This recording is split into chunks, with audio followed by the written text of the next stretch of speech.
Hello friends. हम आ गए हैं अपनी 8th वीडियो में। इस वीडियो में हम डिस्कस करेंगे, जैसे हमने पिछली वीडियो में देखा 3 एसेंशियल एलिमेंट्स के बारे में डिस्कस करा।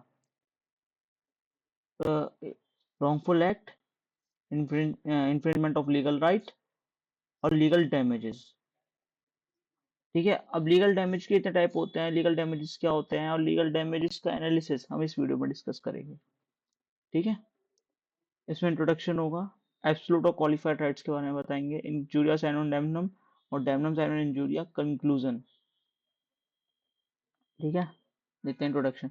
इन the previous video we learn about the essential elements of tort, wrongful act, infringement of legal right and legal damages. However, once the tort is established, if tort established after, then a significant question arises: how does the court determine the compensation?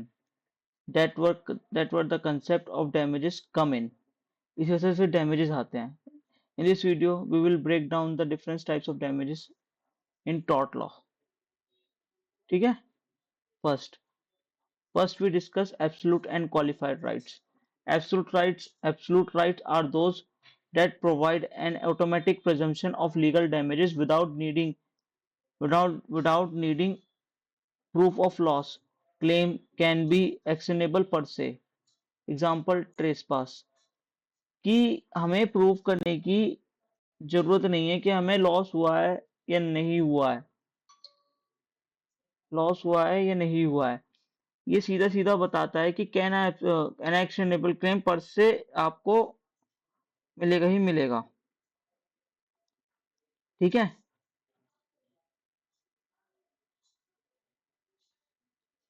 qualified right one on the other hand requires plaintiff demonstrate actual loss, pursue the claim, understanding the difference, distinguish, help determine the violating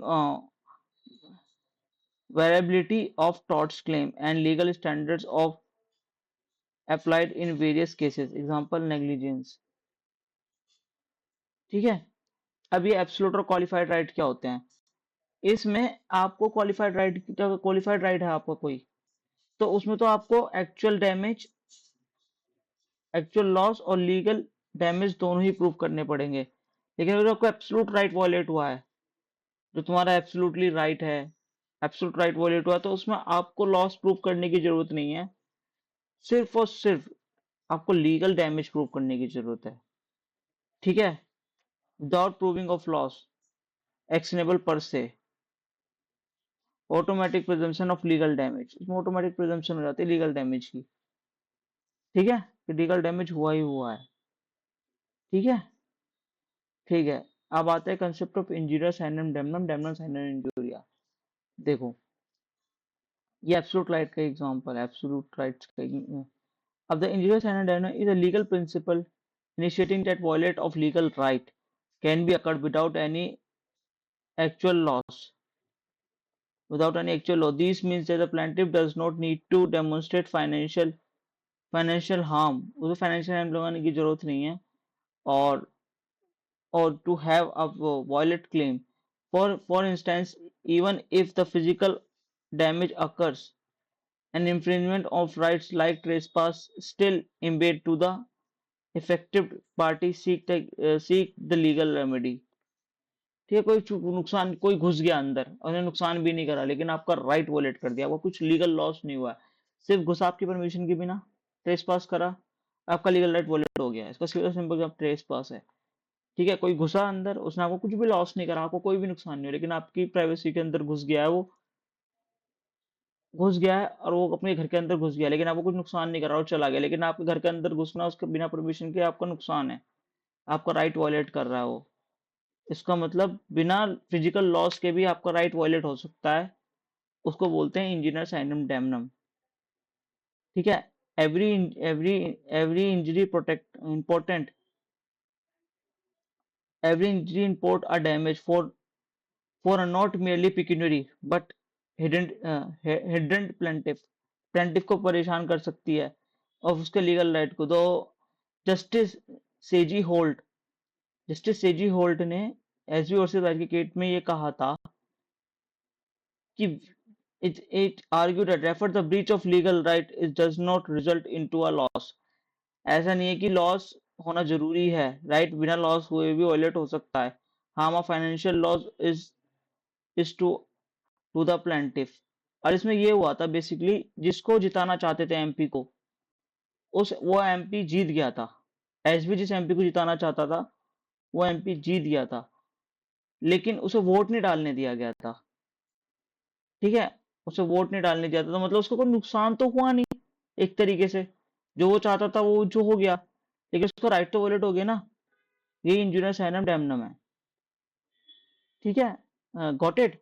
मतलब आप, ये दो example मैंने आपको दे दिए हैं कि आपका राइट वॉल, आपको नुकसान होना जरूरी नहीं है, लेकिन आपका राइट वॉलेट होना जरूरी है, लीगल डैमेज होना जरूरी है।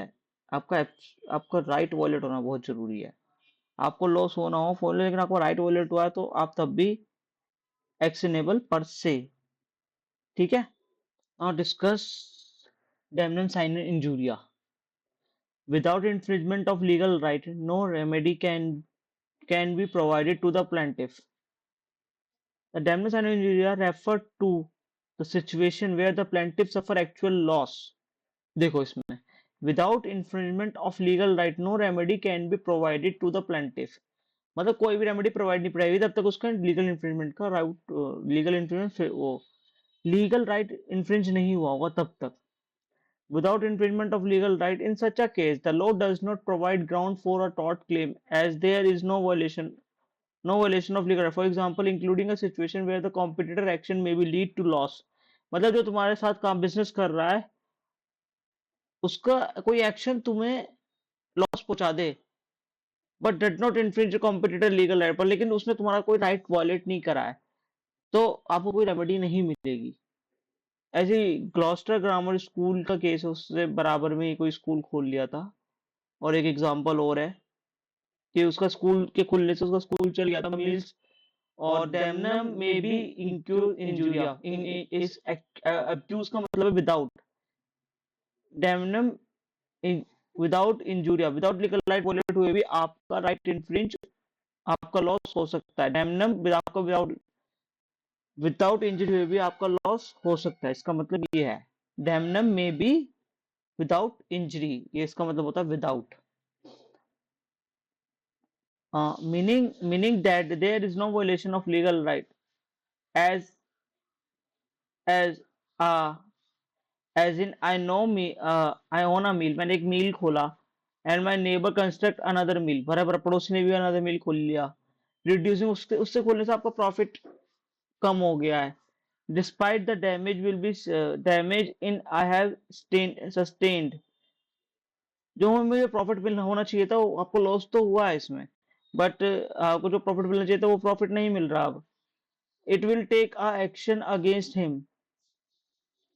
However, it will take legal action.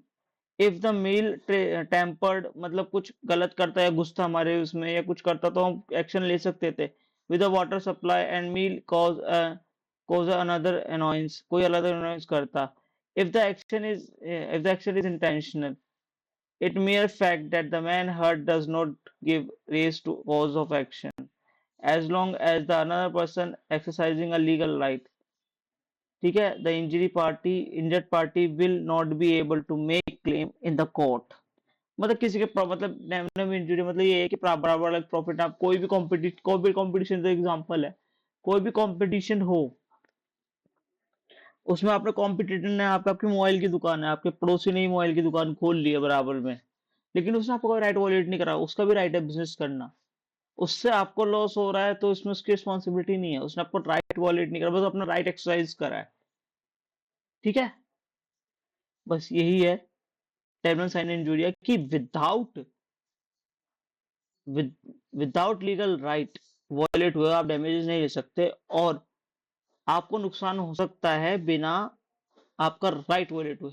आपको रेमेडी तभी मिलेगी तब आपका राइट वॉयलेट हुआ होगा। दैट्स इट, यही है टर्मिनल साइन इंजूरिया। ठीक है, अभी हमने पढ़ा difference between absolute and qualified right, white क्या इंपॉर्टेंस है इसकी। एब्सोल्यूट और क्वालिफाइड राइट, एब्सोल्यूट राइट में प्रिजम्पशन ऑलरेडी प्रिज्यूम हो जाता है कि आपका राइट वॉयलेट हो चुका है, लेकिन क्वालिफाइड राइट में आपको दोनों चीजें प्रूव करनी पड़ेंगी, लीगल डैमेज भी और एक्चुअल लॉस भी। ठीक है, और द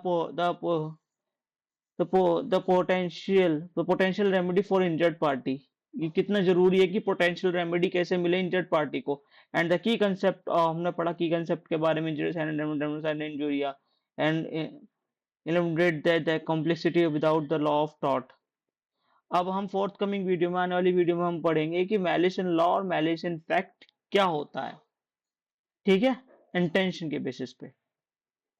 ठीक है, क्वांटम कंपनसेशन डिसाइड करने के लिए काम आते हैं ये सब इंटेंशन। ठीक है, ओके, थैंक यू।